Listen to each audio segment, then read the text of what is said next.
Hello all, welcome to our channel. నా పేరు మహేష్ చంద్ర. So నిన్న నైట్ శ్రీజ ఎలిమినేషన్ అయిపోయింది. అది మోస్ట్లీ అన్ఫేర్ ఎలిమినేషన్ గానే మిగిలిపోయింది. అది బస్ కూడా అయిపోయింది. మనం అనుకున్నట్టు నేను గెస్ట్ చేసినట్టు అమ్మాయి లోపలికి రాలేదు. అమ్మాయి కొంచెం చాలా డల్ అయిందంట. సో అది వాళ్ళు చెప్పారు మనకి అప్డేట్. అది కాకుండా సో వైల్డ్ కార్డ్ అప్డేట్ ఏంటి అంటే, నిన్న ఐ స్టాండ్ విత్ శ్రీజ అని పెట్టేసరికి చాలా మంది శ్రీజ ఎలిమినేషన్ అయిపోయి మళ్ళీ రీఎంట్రీ ఇచ్చిందాక వీడియోస్ చేయవా, శ్రీజ ఎలిమినేషన్ అయిపోయి ఒక శ్రీజ రీ ఎలిమినేషన్ కోసం వెళ్ళి అన్నపూర్ణ స్టేడియోస్ ముందు ధర్నా చెయ్యి ఇవన్నీ మాట్లాడుతున్నారు. బట్ నేను స్టాండ్ విత్ శ్రీజ అనే దాంట్లో మాట్లాడింది ఏంటంటే, ఎలిమినేషన్ ప్రాసెస్ కరెక్ట్గా జరగలేదు. కరెక్ట్గా జరుగుంటే బాగుండేది. బాటమ్ 2లోకి రావడం అనేది సో అమ్మాయి చేసుకున్న తప్ప అనుకోండి కాసేపు. సో బాటమ్ 2లో ఎవరైతే వచ్చారో వాళ్ళిద్దరికి ఇంకొక టాస్క్ పెట్టి ఎలిమినేట్ చేసేసి ఉండొచ్చు. లేదా ఆ బాటమ్ 2లో ఉన్న వాళ్ళిద్దరిలో శ్రీజ నీకు కంపేర్ చేస్తే, సుమన్తో కంపేర్ చేస్తే నీకు తక్కువ ఓట్లు వచ్చాయి. బట్ ఆల్రెడీ గేమ్లో సేవ్ అయిపోయి ఎవరైతే వెళ్ళి కూర్చున్నారో వాళ్ళకి నీకంటే తక్కువ ఓట్లు వచ్చాయి. బట్ నువ్వు బాటంలో ఉండటం వలన సో నీవు ఎలిమినేట్ అయిపోతున్నావు ఈ వీక్ అని చెప్పి ఎలిమినేట్ చేసేసి ఉంటే చాలా హుందాగా ఉండేది. ఓకేనా, ఎలిమినేషన్ ప్రాసెస్కి ఒక వాల్యూ ఉండేది. ఇప్పుడు ఆ అమ్మాయి కోసం ఓట్లో వేసిన వాళ్ళు ఎవరైతే ఉన్నారో వాళ్ళకి ఏం తెలియని పరిస్థితుల్లో ఉన్నారు వాళ్ళు. ఓకేనా, సో ఎవరైతే ఆ అమ్మాయి కోసం ఓట్స్ వేసుంటారో, ఎవరైతే ఆ అమ్మాయి కోసం మిస్డ్ కాల్స్ ఇచ్చుంటారో, సో వాళ్ళ ఓట్స్ అన్నీ వేస్ట్ అయిపోయాయేమో అన్న ఆలోచనలో వాళ్ళు ఉంటారు. లేదు మా ఓట్స్ వేస్ట్ కాలేదు, మేము తక్కువ ఓట్స్ వేసాము, ఇంకొంచెం ఎక్కువ ఓట్స్ వేసి ఉంటే ఆ అమ్మాయి ఎలిమినేట్ అయ్యి ఉండేది కాదేమో అన్న సంగతైనా వాళ్ళకి తెలియాలి కదా. ఓకేనా, సో అందుకని లాస్ట్ ఏదైతే ఎలిమినేషన్ ప్రాసెస్ ఉందో బాటమ్ 2లోది అది ఇంకొంచెం బెటర్గా చేసి ఉంటే వైల్డ్ కార్డ్స్ చేతిలో పెట్టకుండా బాగుండేది. ఓకేనా, ఏదో టాస్క్ అన్నా పెట్టి ఉండాల్సింది, లేదా వాళ్ళిద్దరిలో లీస్ట్ ఓవర్స్ ఎవరికైతే వచ్చాయో వాళ్ళ పేర్లు చెప్పి నీకు లీస్ట్ ఓవర్స్ వచ్చాయి శ్రీజ అని చెప్పి ఎలిమినేట్ చేసేసి ఉంటే క్లియర్గా ఉండేది అక్కడ. సో అది ఎప్పటికీ అన్ఫేర్ ఉండేది కాదు. సో ఇప్పుడు ఏమైందంటే ఆ ఎలిమినేషన్ అనేది Bigg Boss Telugu Bigg Boss చరిత్రలో ఒక గుర్తుండిపోయే ఎలిమినేషన్గా మారిపోయింది. సో పాజిటివ్గా మారిందా నెగిటివ్గా మారిందా అది ఒక బ్యాడ్ మెమరీగా సో ఆ అమ్మాయి ఫ్యాన్స్లో ఆ ఎలిమినేషన్ అనేది మిగిలిపోతుంది. అది క్లియర్గా మీరు చెప్పేసి ఉంటే బిగ్ బాస్ మేకర్స్ కానీ హోస్ట్ కానీ సో బిగ్ బాస్ టీం దాన్ని క్లియర్గా ఎక్స్ప్లెయిన్ చేసేసి నీకు ఓట్స్ తక్కువ వచ్చాయి నువ్వు ఎలిమినేట్ అయిపోయావని చెప్పుంటే ఇంత ఉండేది కాదు. ఓకేనా, అయితే మాట్లాడారో వాళ్ళందరూ కూడా సైలెంట్ అయ్యేవాళ్ళు. బట్ నాకు సార్ ఆ మాట మాట్లాడలేదు కాబట్టి సో ఓట్స్ పరంగా ఆ అమ్మాయిని ఎలిమినేట్ చేయలేదు కాబట్టి అది ఎప్పటికీ కూడా అన్ఫేర్ ఎలిమినేషన్ లాగే కనిపిస్తుంది. నాకు అన్ఫేర్ ఎలిమినేషనే అనిపించింది. సో అందుకనే మధ్యాహ్నం ఆఫ్టర్నూన్ వీడియో చేశాను నేను. ఆఫ్టర్నూన్ వరకు సో నాకు సార్ నోట్లోంచి ఆ మాట వచ్చుద్దేమో వెయిట్ చేద్దాం అనుకున్నాను నిన్న నైట్ వరకు.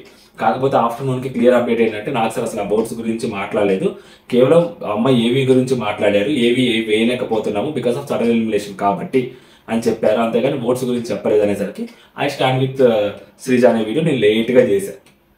అక్కడ శ్రీజ లేకపోయింది, సుమన్ ఉన్నా కూడా సుమన్ పెట్టామని. మామూలుగా అక్కడ ఏం పెట్టాలంటే అగైనెస్ట్ విత్ ఎలిమినేషన్ ప్రాసెస్ అని పెట్టాలి. అంత లెంత్ లేదు కాబట్టి సో ఎవరైతే బాధింపబడ్డారో ఆ ప్రాసెస్ వల్ల వాళ్ళ పేర్లు పెట్టాల్సి వచ్చింది. ఓకేనా, క్లియర్. దానికోసం నేనే నిరాహార దీక్ష చేయాల్సిన అవసరం లేదు. అండ్ అమ్మాయి రీఎంట్రీ వచ్చిందాక నేను బిగ్ బాస్ రివ్యూస్ ఆపాల్సిన అవసరం కూడా లేదు. జస్ట్ ఆ ప్రాసెస్ తప్పు అని అనిపించింది, దానికోసం మాట్లాడా. ఆ ప్రాసెస్కి ఎవరైతే ఎఫెక్ట్ అయ్యారో ఆ ఎఫెక్ట్ అయిన పర్సన్కి కోసం స్టాండ్ తీసుకొని మాట్లాడా. క్లియర్. సో నేనేదైతే నిన్న ఉదయం చెప్పానో సో ఇలా జరగకపోతే వెంటనే లోపలికి పంపించకపోతే మోస్ట్లీ 8th వీక్ ఆ ఎండింగ్లో పంపించవచ్చు అని ఏదైతే చెప్పానో మేబీ అది ఒక 1 వీక్ ముందుకు తీసుకొచ్చి నెక్స్ట్ వీక్ మధ్యలో పంపించే అవకాశం ఉంది. లేదా ఈ వీకెండ్ ఏదైతే ఉందో 1 వీక్ లాస్ట్ సెకండ్ సీజన్లో కూడా అలాగే చేశారంట. సో అలాగే మేబీ ఈ వీకెండ్ ఏదైతే ఎలిమినేషన్ అయిపోతుందో సో ఆ ఎలిమినేషన్ తర్వాత మళ్ళీ ఇంకొక కంటెస్టెంట్ని లోపలికి పంపించే అవకాశం ఉంది. ఒక నలుగురు ఎవరైతే ఉన్నారో మేబీ ఆ నలుగురికి ఏదైనా ఓటింగ్ పెట్టో లేకుంటే ఇంకేదైనా చేసో ఏదైతే కామనర్స్ బయటకు వెళ్ళారో ఆ కామనర్స్ లోంచి ఒక కామనర్ని తీసుకునే అవకాశం ఉంది అని చెప్పారు.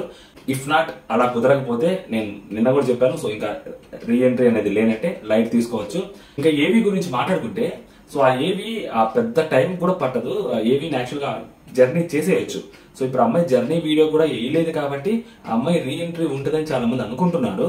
కాకపోతే లాస్ట్ టైం కూడా మణికంఠ కూడా సెల్ఫ్ ఎలిమినేట్ చేసుకుని వెళ్ళిపోయాడు బయటికి. ఆ టైంలో కూడా సడన్ అది ప్లానింగ్ కాబట్టి సో మణికంఠ ఏవి కూడా వేయలేదు. నేను కనీసం ఏదైతే లాస్ట్ గ్రాండ్ ఫినాల్ అప్పుడన్నా వేస్తాను అనుకున్నా సో అప్పుడు కూడా మణికంఠ ఏవి వేయలేదు, కట్ చేయలేదు. సో ఒక్కొక్కసారి ఇంకా అది అయిపోయినట్టుగా వదిలేయచ్చు కూడా ఛాన్స్.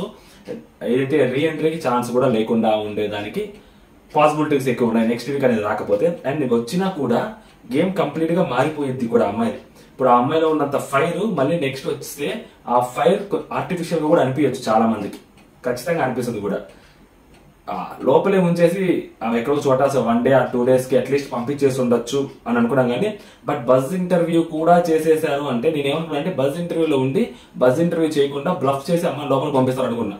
సో బజ్ ఇంటర్వ్యూ కూడా కంప్లీట్ గా ఫినిష్ అయిపోయి ఆమెను బయటికి పంపించేసారు. ప్రోమో కూడా చూసారంటే బజ్ ఇంటర్వ్యూ అయిపోయిన పర్టికులర్ పర్సన్ ని మళ్ళీ రీఎంట్రీకి లోపలికి పంపిస్తారు అంటే, సో అది నేను ఎక్కడో నమ్మట్లే. 99.9% రీఎంట్రీకి నో ఛాన్స్. ఆ 0.1% ఏదైనా మిరాకిల్ జరగాలి. అది ఇందాక చెప్పాను కదా, నెక్స్ట్ వీక్ లో కామనర్స్ నుంచి ఎవరినో ఒకరిని పంపిస్తారని.